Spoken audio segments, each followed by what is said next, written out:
Can you please state your name and date of birth? My name is Laddie John Dill. Date of birth 9/14/1943. I moved to Venice in 1969. I remember the first day I moved here. I rented a space above the Townhouse Bar on Windward Avenue. Now, the Townhouse Bar in those days was just an alky bar. It opened at 6 a.m. There was a line, you know. Very quiet, though. These guys just drank and passed out. It was really fun, too. I mean, it was great. Small, community-oriented.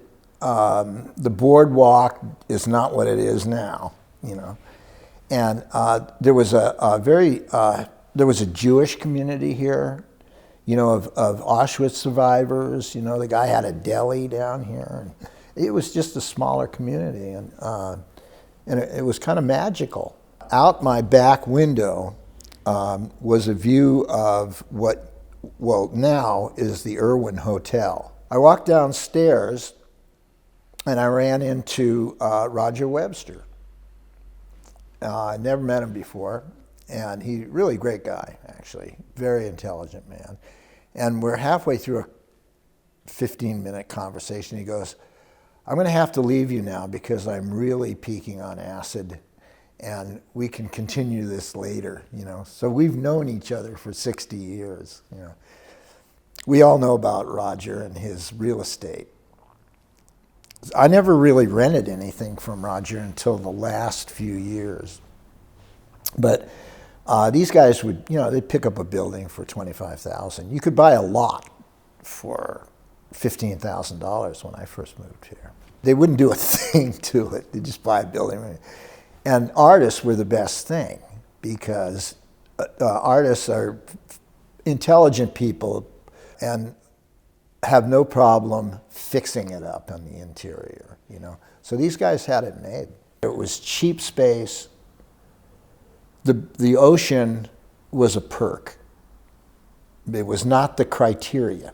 We were lucky enough to get like embraced into the community in a sense, you know. There was also an amusement park that came right off of, right over here, block over, I think. And Pacific Ocean Park. And there were spaces in there that this guy was renting along what they called international land. So for a while there, we just used them temporarily. I remember Ron Cooper was in there. My brother, a guy, was in there. He had a Chinese restaurant with nothing in it, you know, and a bathroom with 14 toilets, you know, that kind of thing. And you could go out the back, and it was like, it was a totally abandoned amusement park. What happened was POP went bankrupt. And neither the city of Santa Monica or the city of Los Angeles wanted to claim it. It was right on the border.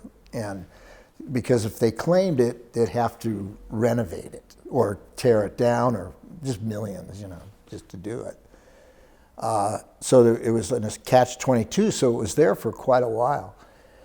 Then one night, it caught fire, and they had this big fiberglass volcano at the end with fake smoke coming out of it, you know, or real smoke coming out of it, I suppose. And there were people like people living in the Mission to Mars ride, like a family, you know. And can you imagine, you know? And the octopus ride. It was wild. I mean, there are some photographs of it taken by Jim Ganser, but there's very little of it, you know. And it was quite phenomenal. Then I found a studio on Wavecrest and Speedway after that in 1973, and moved from Windward to Wavecrest. And that was a big studio, and that was $149 a month. I had 5,000 square feet. Light and space, who the hell talks about light and space? Who was the first light and space artist? Vermeer? Or maybe Giotto? You know, light and space. How can you make art without light and space? I used the sand out there to experiment with sand and light pieces that I'm kind of well known for. In fact, I just did one in Paris and one in New York. I'm just back from it. But I used to use the sand out in front. And you're also a surfer, right? Yeah, I was one of the founding members of Malibu Surfing Association in 1961. Has surfing had any effect on your life and art? Absolutely. Yeah, water movement. I actually use water in the process in some of my paintings of moving. It's actually cement, but with a polymer. But then the water I use quite a bit. So I always have a studio where I can have a wet floor. So yeah, water's a big deal. I started out doing the sand pieces. It was a studio. It wasn't because of the nature of it. It was more because sand, silica sand especially, is like a movie screen. Imagine a malleable movie screen. You know, in other words, every little microscopic pebble is picking up that light. And so it operates like that. And I found that when I was using the neon, it would throw the light against it. So I could paint with the light, you know, make it. I started out doing it with a slide projector at first for the light, you know. And I'd just take inane photographs, you know, and it looked, wow, I just went, whoa, that's exotic looking, you know. And so then I started thinking, what if I buried the tubes and then dug them out and throw the light out that way? You know, so that one thing leads to the next. And, you know, I like to do things, make things. Also, the artists that I really admired and still do were living here. Bob Irwin, Billy Al Bankston, Larry Bell, you know, on and on. And there were like maybe a dozen people that are pretty well known now today. And we were like a community here. When did you start to see the cultural shift when things started to change? Roller skates. I absolutely blame roller skates because roller skates, for some reason, gave people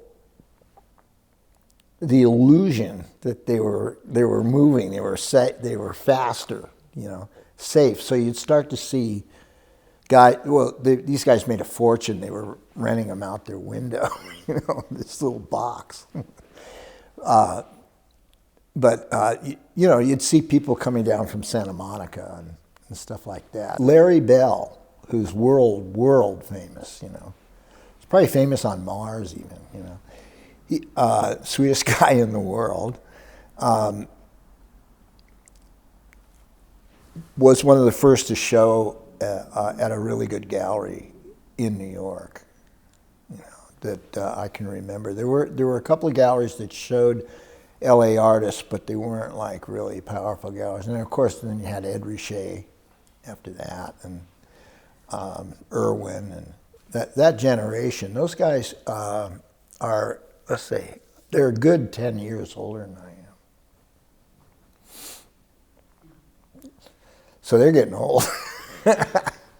Billy was one of the reasons I moved out on this side too. Billy Al Bankston. The guy just was an amazing character. He was a hell of a painter. Art and sort of the surf world were his life. And he drove this brand new Cadillac with red leather interior with green grapes on the dashboard, you know. It's really funny. And the way he dressed, everything was like about color and excitement. And Billy was, we're working on naming a street after him, actually. That's how much impact he had on people. We were going to call, you know, Mildred right over there, we were going to call it Billy Alley. One of the longest trails of interaction with the community is the Venice Family Clinic, which I'm really attached to. And I've given them thousands of dollars worth of art over the years, you know, which they've made money on, you know. And they were, because of the artist community in Venice, with the Venice Art Walk, they were able to buy that building on Rose. And that they're in their 40th year or something like that, still doing it. I have a good feeling about Venice too, you know. And Venice will prevail. You know, Appalachia by the sea.